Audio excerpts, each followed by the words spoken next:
Imagine Alex. He's in his room, just woken up. He gets up. Another morning as usual, or maybe not. Because Alex never knows what the day holds. Every day a different reality. Every day a different life to live.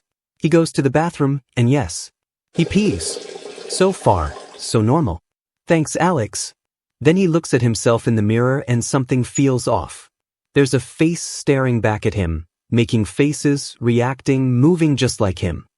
Oh, so, that's supposed to be me? Yet I'm convinced that if you showed him that same face in a photo, among others, he wouldn't be able to point it out. Every day he wears a shirt with a blue bow tie. It's his signature, his social fingerprint, just like his briefcase. Maybe this only concerns him. Or maybe not. Maybe it's one of those things you never tell anyone because you're afraid they wouldn't understand, so you just keep it inside, like a small everyday secret that follows you wherever you go. With that thought, Alex leaves the house, like every other day. He meets the neighbor. He doesn't recognize her face but her uneven walk, yes. And the green bag. That bag that basically says, "Hey, it's me, Mary." But wait.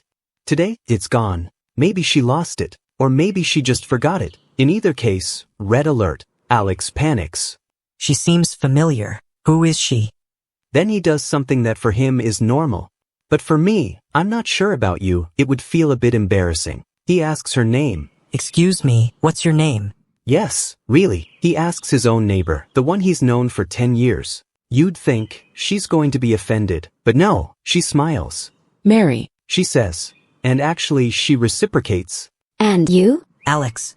That's how things work between them. Here, greetings don't start with hi. They start with, who are you?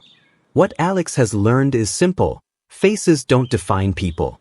It's the deeper details, the ones you can't always see, that make them who they are.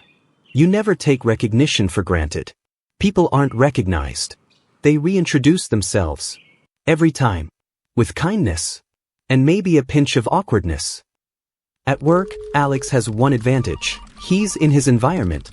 Faces get tied to names, roles, little routines.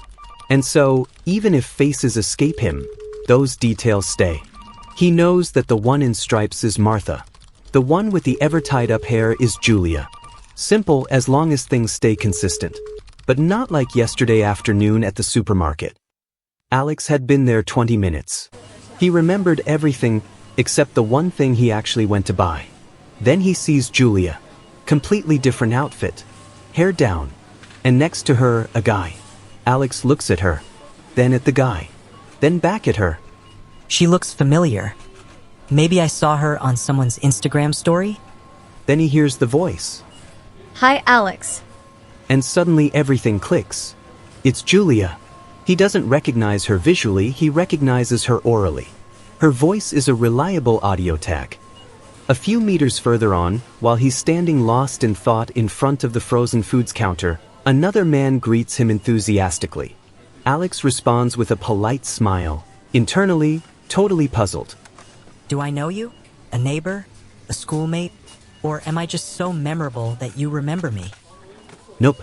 It's John, the physiotherapist. He's been going for months. Later, Alex texts him to apologize. John responds calmly. It happens to me all the time too. No problem. And sometimes, that understanding is the greatest relief. When someone doesn't judge you but gets it. After work, Alex goes to the pub with people he, at least, thinks are friends. There's always that first half hour of uncertainty. Okay, that hoarse voice is definitely Luca. Or wait, Marco. No, Luca. And that laugh, it's Martina. Even if, with that cold, I almost didn't recognize her. Slowly, everything clicks. Alex relaxes. On the way home, a voice behind him freezes him. Forgotten me already? He turns around. A girl smiling at him. He smiles politely. Internally, he's tense. Sorry. Do we know each other? She laughs. No, just kidding. I'm Alice. She offers her hand. He shakes it, and to not risk losing her in the visual haystack, he memorizes her voice, tone, that laugh. Nice to meet you. I'm Alex. Blue bow tie, aw. Hard to miss. is to be recognized. She nods. Works perfectly.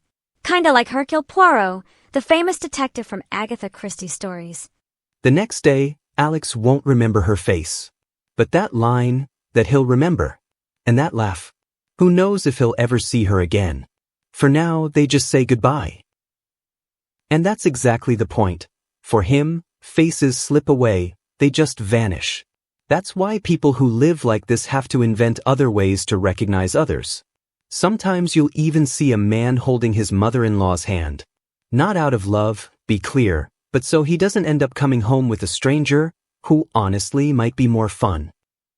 Finally home, he watches a bit of TV.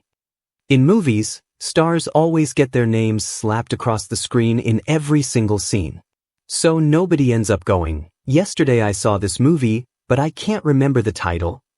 With that actor, you know what's his name? And of course it's by the guy who did that other movie, you know which one I mean? Anyway, forget it. Journalists almost never just show photos. Every image comes with voice, gesture, context. Police don't work with ID sketches here. They rely on sounds, smells, behaviors. Clothes aren't about style, they're about identity. Someone with a unique look is basically a public service, making life easier. No Botox, no surgery to blend in. Quite the opposite. Here people avoid drastic changes.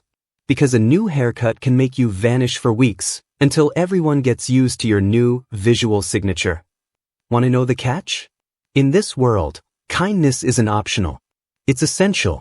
Because you never know if the person in front of you is an acquaintance, a neighbor, a coworker, or your aunt.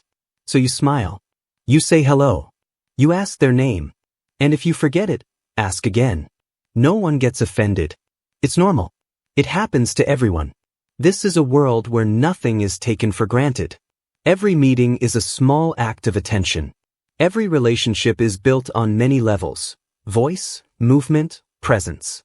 A world where people are seen, but to know them, you must listen, watch, even almost sniff them. A world where appearance is never enough. And Alex, who lives in it, doesn't even think about it anymore. It's just life. Let me tell you something. This isn't sci-fi. That condition, where you can't recognize faces, is real. Not just strangers, but friends, families, even your own reflection. It's called prosopagnosia. What if learning to see people beyond their face made relationships not weaker, but more authentic? Can you imagine how your way of relating would change if faces simply stopped existing?